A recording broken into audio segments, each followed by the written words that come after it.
पृथ्वीराज जी नमस्कार। नमस्कार। आपका स्वागत है हमारे चैनल से बात करने के लिए। धन्यवाद। महाराष्ट्र लगातार गंभीर स्थिति में दिखाई दे रहा है, तो इसकी क्या वजह है? आप तो केंद्र में भी मंत्री रहे हैं, बहुत महत्वपूर्ण विभाग आपके पास था जब केंद्र में आप मंत्री थे, महाराष्ट्र के मुख्यमंत्री रहे हैं, आपको एक बहुत लंबा अनुभव है प्रशासन चलाने का और संगठन के बारे में भी। कहाँ मिसिंग लिंक है जिसके वजह से महाराष्ट्र की स्थिति लगातार भयावह बनती जा रही है? देखिए, महाराष्ट्र की स्थिति पहले दिन से ही गंभीर बन गई थी और इसका मैं प्रमुख कारण समझता हूं कि जो मुंबई अंतर्राष्ट्रीय हवाई अड्डा है, जिसमें कि हर रोज 16,000 विदेशी नागरिक आते हैं, उन्हें जैसे पता चला कि कोरोना की परिस्थिति गंभीर बनती जा रही है, हमारी बहुत बड़ी गलती हुई कि हवाई अड्डा में जो भी लोग आते थे, तो या तो पहले इंटरनेशनल फ्लाइट्स पहले ही बंद करने चाहिए थे, अगर नहीं किए तो इन सब लोगों को एक अच्छी तरह से टेस्ट करके उनको कुछ क्वारंटीन करना चाहिए था। वो हमने नहीं किया। इससे करीब करीब 7-8 लाख लोग मुंबई विदेश से आए और विदेशों से आए लोगों ने कोरोना को फैलाया। और अब मुंबई की जनसंख्या जानते हैं, धारावी जैसे इलाके हैं, आज कई सारे वर्ली जैसे है, बांद्रा में कई सारी घनी आबादियां हैं। एक बार वो लोग मुंबई में आए, उन 7-8 लाख लोगों से कम एक दो लाख लोग भी बाहर गए होंगे, इतर राज्यों में गए होंगे। फिर भी मुंबई में और महाराष्ट्र में सारे के सारे लोग बस गए, वापस आ गए और उन्होंने फैलाया। मैं समझता हूँ ये पूरी तरह से गृह मंत्रालय की, जिसके अंडर इमिग्रेशन डिपार्टमेंट काम करता है, अब सिविल एविएशन डिपार्टमेंट, इनको ये व्यवस्था करनी चाहिए थी, और स्वास्थ्य मंत्रालय, इन्होंने महाराष्ट्र सरकार से गुजारिश करके क्वारंटाइन की व्यवस्था करनी चाहिए थी। वो तो सबसे पहली बात तो ये है। दूसरा, हम जानते हैं कि मुंबई में जो घनी आबादी है, वहां पे सोशल डिस्टेंसिंग करना असंभव है।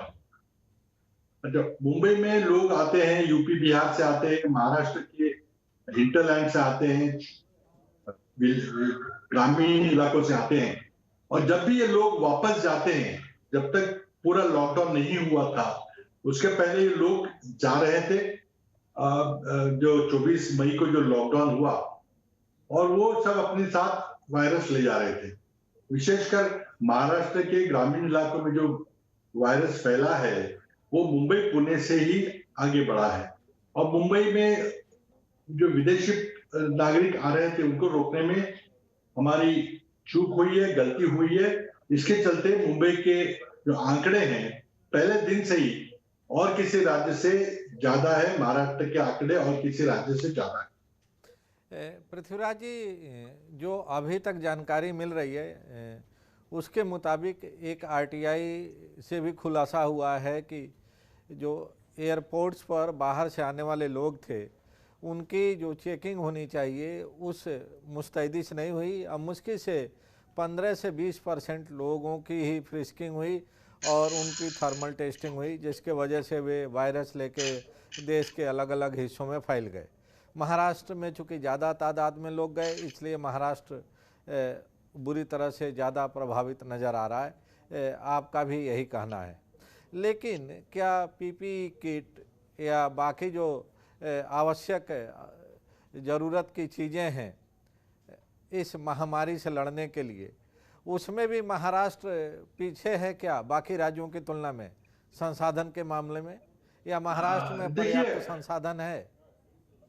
नहीं, देखिए, शुरू में तो जो पीपीए हैं वो हमारे पास नहीं थे, किसी के पास नहीं थे। फिर धीरे धीरे जब पीपीए की अवेयरनेस बढ़ी, उसके बारे में जानकारी लोगों को होने लगी, लोगों ने जो ओवरऑल गाउन्स हैं या दस्ताने हैं या मास्क है, वो सब बनाना शुरू कर दिया। और मेरे ख्याल अब कोई इतनी ज्यादा दिक्कत नहीं है। हो सकता है कि शायद जो ग्लास गॉगल्स लगाने की बात हो, शायद कम हो, लेकिन संख्या बहुत बड़ी है। निजी अस्पताल है, उनके डॉक्टरों को और नर्सेस को देने हैं, सरकारी अस्पतालों के डॉक्टर नर्सेस को देने हैं। तो इसलिए संख्या तो भारी मात्रा में पीपीई किट चाहिए। शुरू में दिक्कत आई थी, लेकिन अब मेरे ख्याल से कोई ज्यादा दिक्कत नहीं। लेकिन पीपीई किट से पूरा समाधान होगा ऐसा नहीं है। जैसे मास्क लगाकर घूमने को कहा जा रहा है, अगर मास्क लगाए तो कोरोना नहीं होगा, इसकी कोई गारंटी नहीं है। एक संभावना है कि आप बच सकते हैं अगर आप हैंड हाइजीन को अच्छी तरह से ध्यान रखें, सामाजिक अंतर रखें। लेकिन अंतर रखना हमेशा संभव नहीं होता।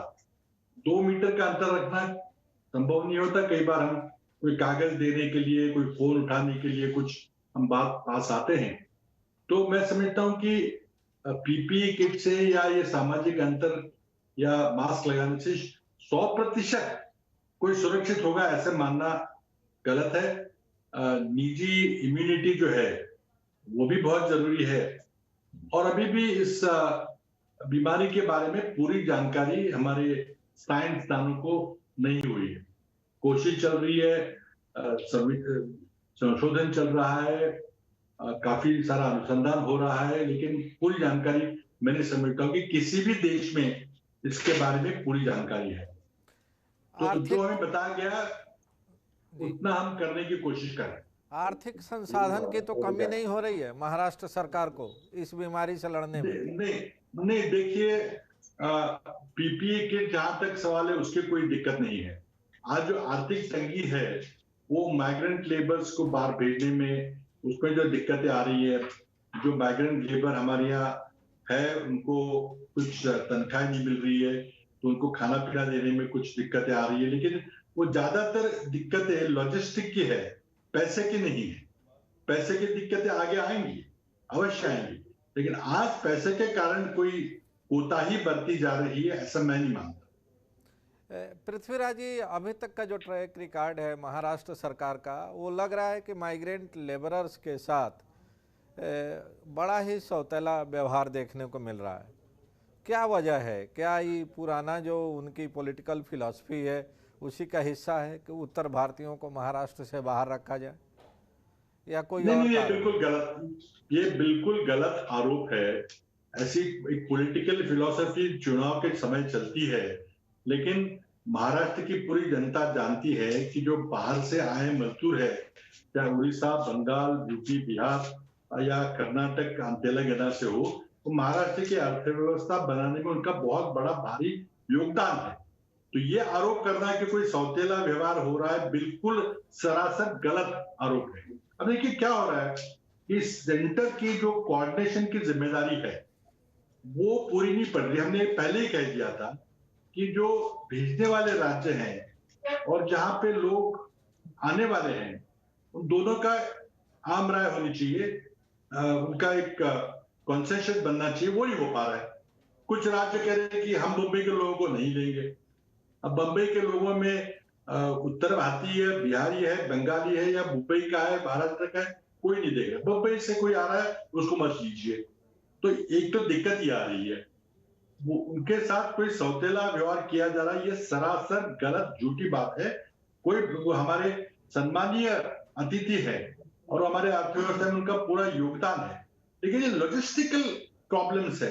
अगर देखिए, यूपी अगर नहीं आने देना चाहता, बिहार अगर कोई ट्रेनें नहीं आने देना चाहता, तो महाराष्ट्र सरकार क्या कर सकती है? क्या इस पे केंद्र का इस पे कोई उसकी फेलियर नहीं मानते आप कि भाई अगर बंगाल में कोई टकराव है तो बंगाल का टकराव सुलझा दिया जाए? हर एक आदमी डर रहा है कि शायद मुंबई से कोई भी आता हो, वो वायरस लेके आ रहा है और उसको नहीं आने देना चाहिए। तो कई लोग तो रेलवे स्टेशन पर जाके वापस आ गए। कई अफवाहें उड़ रही है कि ये ट्रेन चलेगी, वो ट्रेन चलेगी, फिर उसके बाद केंद्र सरकार ने टिकट कौन निकाला उस पर बैन छेड़ दी। अब क्या आवश्यकता थी? क्या हम जब विदेशों से लोगों को लाते हैं, इवैक्यूएट करते हैं, मुफ्त में करते हैं, क्या रेलवे मुफ्त में भेजना इतना केंद्र के लिए असंभव था? आप बातें करते रहे कौन पैसे देगा, राज्य सरकार देगी, केंद्र देगी, फिर कांग्रेस पार्टी ने कहा हम देते साहब। तो ये मैं समझता हूं केंद्र सरकार को जो एक नेतृत्व करना चाहिए था पूरे राज्यों के साथ मिलकर, उसमें बहुत ही कमी है। मैं समझता हूं कि प्रसिद्धि करना या जुमलेबाजी करने में केंद्र ज्यादा इंटरेस्टेड लगता है, लेकिन प्रॉब्लम सुलझाने में केंद्र सरकार असफल रहा है, विशेषकर माइग्रेंट के बारे में। जो सड़कों में दुर्घटना घट रही है, आज भी कोई दुर्घटना घटी, क्या हमारी प्रसिद्धि हो रही है? आप भारत को एक महान राष्ट्र बनाना चाहते हैं, $5 ट्रिलियन इकोनॉमी बनाने की बात थी। अब क्या क्या लोग कहेंगे विदेशों के कि किस तरह से हम अपने मजदूरों को, जिन्होंने हमारी अर्थव्यवस्था उभारी है, उनको हम किस तरह से ट्रीट कर रहे हैं, उनको क्या बर्ताव उनके साथ हम कर रहे हैं? क्या ये हमारे देश के लिए कोई भूषण की बात है, कोई गर्व की बात है? चौहान साहब, लेकिन कहा ये जा रहा है कि महाराष्ट्र की सरकार में जो बाकी गठबंधन के सहयोगी हैं, एनसीपी और बाकी लोग, वे उतना सेंसिटिव नहीं दिखाई दे रहे हैं इन माइग्रेंट ये वर्कर्स के नहीं सवाल पर, जितनी नहीं कि नहीं, ये आपकी बिल्कुल पार्टी, आपके नेता दिखाई दे रहे हैं। नहीं नहीं, ये सरासर गलत बात है। बिल्कुल नहीं। हम तो चाहते हैं, देखिए हमने जो बीजेपी की कर्नाटक की सरकार है उनके जैसा तो हमने नहीं कहा कि वे माइग्रेंट वर्कर्स को नहीं जान देंगे क्योंकि हमारी इंडस्ट्री, हमारी कंस्ट्रक्शन बंद हो जाएगा। गलत बात है। अगर जाना चाहते हैं तो जाने दीजिए, लेकिन उनको अपने यहाँ रहने की सुविधा अगर करें कि भाई आप वापस घर जाओगे, वहां क्या करोगे, यहाँ पे रहिए, हम आपको खाने पीने की पूरी व्यवस्था करते हैं, रहने की व्यवस्था करते हैं, उसमें शायद कमी हो ही होगी। लेकिन जो व्यक्ति बाहर जाना चाहता है उसे जाने की पूरी आजादी है। लेकिन अगर रिसीविंग स्टेट जो है, जहां जिस राज्य में प्रवासी मजदूर जाना चाहते हैं, वो राज्य अगर मना कर दे तो भारत सरकार क्या कर सकती है? लेकिन ये आरोप मैं बिल्कुल ही उसका खंडन करता हूं कि कोई भी हमारी तीन पार्टी की सरकार में कोई भी इसके बारे में कोई निगेटिव धारणा है, बिल्कुल नहीं। बल्कि हमारा आरोप केंद्र पे है। पृथ्वीराज जी, एक और बात देखने को मिल रही है कि सोनिया जी ने अपील की, प्रियंका ने अपील की, राहुल गांधी अपील कर रहे हैं अपने पार्टी के वर्कर्स से, राज्य इकाइयों से। जिस तरह का रिस्पांस कांग्रेस के बाकी संगठनों से देखने को मिल रहा है अलग अलग राज्यों में, उस तरह का रिस्पांस महाराष्ट्र की इकाई से देखने को क्यों नहीं मिल रहा है? कांग्रेस की ये जो देखिए, महाराष्ट्र इकाई है वो माइग्रेंट वर्कर के रहने खाने का इंतजाम क्यों नहीं कर पा रही है जब तक उनको जाने की इजाज़त नहीं मिलती है दूसरे राज्यों में? देखिए ये भी गलत प्रचार है। इसमें लॉजिस्टिक का प्रॉब्लम जरूर है। ये एक तो आपको लॉकडाउन है, लॉकडाउन में जो कंटेनमेंट एरिया जो पे किसी को अंदर आने नहीं दिया जा रहा है, किसी को बाहर नहीं जाने दिया जा रहा है। खाना है, लेकिन अगर आप खाना पहुंचा नहीं सकते, खाना है अगर वो मजदूर बाहर नहीं आ सकता, तो लॉजिस्टिक की प्रॉब्लम है। ये कहना कि कांग्रेस पार्टी के कार्यकर्ता नहीं कर रहे, ये भी गलत आरोप है, ये प्रचार किया जा रहा है। लेकिन लॉजिस्टिकल जो रिस्ट्रिक्शन सरकार ने डाले हैं और सही मात्रा में, सही मायने में डाले हैं, उससे हम कैसे लड़े? तो हमारे सारे कार्यकर्ता, पूरे पार्टी के कार्यकर्ता जिले जिले में पेटा लंगर चला रहे हैं, खाना दे रहे हैं मुफ्त में उनको। अभी मेरी गांव से, करार से 1200 लोगों की एक ट्रेन आज सुबह यूपी के लिए निकली है, लेकिन ट्रेन उपलब्ध कौन कराएगा? सिंपल बात है कि ट्रेन का स्टेशन मेरे घर से 50 किलोमीटर पे है। अब अगर ट्रेन 50 किलोमीटर दूर रुकी तो फिर मैं सारे लोगों को, 1200 लोगों को बसों में डाल के 50 किलोमीटर ले जाने की जिम्मेदारी है। ये छोटी छोटी बहुत सारी दिक्कतें हैं, और ये लॉकडाउन के चलते समय लॉजिस्टिकल प्रॉब्लम है, ना पैसे की प्रॉब्लम है, ना कार्यकर्ताओं की कमी है। पीयूष गोयल का ये कहना है कि कई जो सरकारें हैं वे ट्रेन लेने को तैयार नहीं हैं, जबकि वे 400 गाड़ियां रोज चलाने के लिए तैयार हैं श्रमिकों को उनके घर तक पहुंचाने के लिए। देखिए, मेरे को बहुत दुख होता है कि देश में एक प्रधानमंत्री है, देश में एक प्रधानमंत्री कार्यालय है। वैसे आमतौर पर तो सारा काम प्रधानमंत्री कार्यालय से होता है। क्या ये चीजें, अगर आप गलत प्रचार करने से बजाय, पीयूष गोयल जी को मेरी गुजारिश है कि ऐसा गलत प्रचार मत कीजिए। आप ऑफिशियल कोई, आपके पास कोई डॉक्यूमेंट है कि सरकार कहती है कि हमको मत भेजिए ट्रेनें, लेकिन असल में बात क्या बंगाल सारी ट्रेनें लेने को तैयार है? क्या आपने रूट बनाए हैं? क्या आपने टिकट के बारे में कोई स्पष्टता की है? क्या आपने ये नहीं कहा कि जब तक रिसीविंग स्टेट तैयार ना हो तब तक हम ट्रेनें नहीं भेजेंगे? ये कई सारी दिक्कतें हैं। ये आरोप करना बहुत आसान है, लेकिन मैं समझता हूं कि शीर्ष स्तर पर जो लीडरशिप करनी चाहिए थी वो नहीं हो रही है, उसमें हम कम पड़ रहे हैं।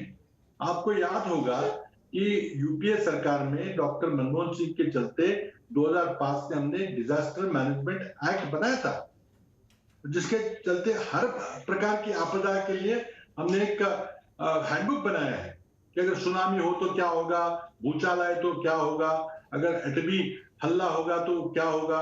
ये सब हमने बनाया हुआ है और इसी के चलते एनडीए में काम कर रहा है। लेकिन ये रेलवे का कोऑर्डिनेशन तो रेलवे मंत्रालय को करना चाहिए। अगर किसी आपके पास कोई सबूत है कि महाराष्ट्र सरकार कह रही है कि हमारे पास रेलवे मत भेजिए, तो आप लेटर प्रकाशित कीजिए। मैं हमारे मुख्यमंत्री से बात कर रहा हूं, उनके कार्यालय से बात कर रहा हूं। वे दिक्कतें हैं, अगर ट्रेन छोड़ना चाहे अगर आगे कोई रिसीव नहीं करे तो क्या करें। हमने एसटी बसें, हमारे जो स्टेट ट्रांसपोर्ट की जो बसें हैं, सरकारी बसें हैं, उनमें हम मजदूर भर के उनको हमारी महाराष्ट्र की बॉर्डर तक भेज रहे हैं। लेकिन दूसरी तरफ से जो दूसरी सरकार है, गुजरात की सरकार हो, मध्य प्रदेश की सरकार हो, वो बसें भेज के उनको उठा के अपने घर ले जाए। बस से तो हम पूरे आखिर तक नहीं भेज सकते। लेकिन रेलवे का जो भी इंतजाम है वो केंद्र सरकार को करना चाहिए था। आरोप प्रत्यारोप करने से कुछ नहीं होगा। पृथ्वीराज जी, पीयूष गोयल भी महाराष्ट्र के ही हैं और मुंबई में ही रहते हैं और आप भी वहीं रहते हैं, तो इस विषय में कोई पर्सनल लेवल पर फ़ोन से बातचीत नहीं हुई है कि इस महामारी के दौर में इस तरह की चीज़ों से बचा जाए और मिलजुल के इसका कोई समाधान निकाला जाए? नहीं, देखिए, विपक्ष की जिम्मेदारी है कि कंस्ट्रक्टिव सजेशन देते रहे, कि कोई सुझाव देने का काम हमारा है। एक नागरिक के नाते काम है, पार्टी के नाते काम है। हमारी पार्टी ने एक टास्क फोर्स बनाया था मेरी अध्यक्षता में, उसने कुछ सुझाव दिए हैं। लेकिन सुझावों को स्वीकार करना काम प्रधानमंत्री का, मुख्यमंत्री का, मंत्रियों का है। तो सुझाव देते रहते हैं, लेकिन मैं चाहता हूं कि पीयूष गोयल जी अपने मंत्रालय से पूरी जानकारी वेबसाइट पर रखें कि हमारे पास इतनी सारी रेलें हैं, इस स्टेशन पर रेल जा सकती है। देखिए, मुंबई से कोई रेल नहीं निकल सकती क्योंकि वो रेड जोन है। पुणे से कोई रेल नहीं निकल सकती क्योंकि रेड जोन है, तो आपको कहीं और से रेल चलानी पड़ेगी। तो ये जिम्मेदारी तो रेल मंत्रालय की है कि नासिक से रेल चलाएंगे, हम नागपुर से चलाएंगे, हम औरंगाबाद से चलाएंगे। देखिए, ये तीनों डिपार्टमेंट का स्वास्थ्य मंत्रालय जो लॉकडाउन कर रहा है और जो बीमारी के बारे में जानकारी दे रहा है, रेलवे मंत्रालय जिसको रेलें छोड़नी है, राज्य सरकार जिसको अगर रेल स्टेशन को लाने के लिए भी बसें भेजनी पड़ेगी, तो ये सब व्यवस्था राज्य सरकार करेगी। लेकिन आप पूरा एक प्लान दीजिए कि हमारे पास 10 ट्रेन जो हैं हम नासिक से भेज सकते हैं, 20 ट्रेन हम नागपुर से भेज सकते हैं, मुंबई से नहीं भेज सकते क्योंकि वहां पे कंटेनमेंट है, तो थाना से नहीं भेज सकते और कहां से भेज सकते। तो ये राज्य सरकार के साथ कोऑर्डिनेट करके कौन सी जगह से ट्रेनें निकलेगी उसकी पूरी जानकारी दें। और किस राज्य, हम आपको बताते हैं कि हमारे पास जो 12 लाख मजदूरों करने की गुजारिश आई है, एप्लीकेशन आई है, कौन से राज्यों से, कौन से जिले से है, वो सारी जानकारी हमारे पास है। लेकिन ये कोऑर्डिनेशन करने की जिम्मेदारी केंद्र सरकार की बनती है, ऐसे मैं मानता हूँ। पृथ्वीराज जी, जो लॉकडाउन 4 अब लागू हो गया है और उसमें तमाम तरह के रियायतों का भी ऐलान किया गया है, कुछ नए संशोधन किए गए हैं, जो लॉकडाउन 3 में था उसको कुछ बदलाव हुआ है। आपकी क्या प्रतिक्रिया है? लॉकडाउन 4 की जो शर्तें हैं, जो उसमें रियायतें दी गई हैं, उसको आप किस रूप में देख रहे हैं? आप पीएमओ में भी रहे हैं, आपका क्या अनुभव है? 3 और 4 में कोई ज्यादा बदलाव नहीं है। एक बड़ी बात ये कही गई है कि जो खेल के मैदान है उनमें खेल की प्रतियोगिताएं हो सकती है। जैसे आईपीएल वालों की बहुत बड़ी मांग थी कि आईपीएल चालू हो, चाहे उसमें दर्शक ना आए, तो स्पेक्टेटर ना आए, लेकिन सिर्फ खेल चालू हो, फुटबॉल के मैचेस पे खेल चालू हो। एक बदलाव हुआ है, आम आदमी को उससे कोई ज्यादा फर्क नहीं पड़ेगा। जो टीवी पे मैचेस देखेंगे, लेकिन लोग जा नहीं सकेंगे क्योंकि उनको जाने नहीं दिया जाएगा। और बाकी ये है कि जो रेड जोन, ऑरेंज जोन के उसकी जिम्मेदारी राज्य सरकारों पे दी है, जिला जो डिस्ट्रिक्ट मैजिस्ट्रेट पे दी गई है। ये थोड़े छोटे से बदलाव हैं। अब जो उद्योग कब शुरू होंगे, और अगर उद्योग शुरू होंगे तो जो मांग चल, अगर हम आर्थिक विषय पर आए, निर्मला सीतारामन जी के पैकेज की बात करें, तो क्या उससे भारतीय अर्थव्यवस्था को कोई लाभ मिलेगा? ये सवाल है। 3 और लॉकडाउन 4 में बहुत ज्यादा भारी अंतर है, ऐसा मैं नहीं समझता। मेट्रो रेल अभी भी नहीं चलेगी, विमान सेवा अभी भी नहीं चलेगी, रेलें अभी भी नहीं चलेगी सिवा प्रवासी मजदूरों के।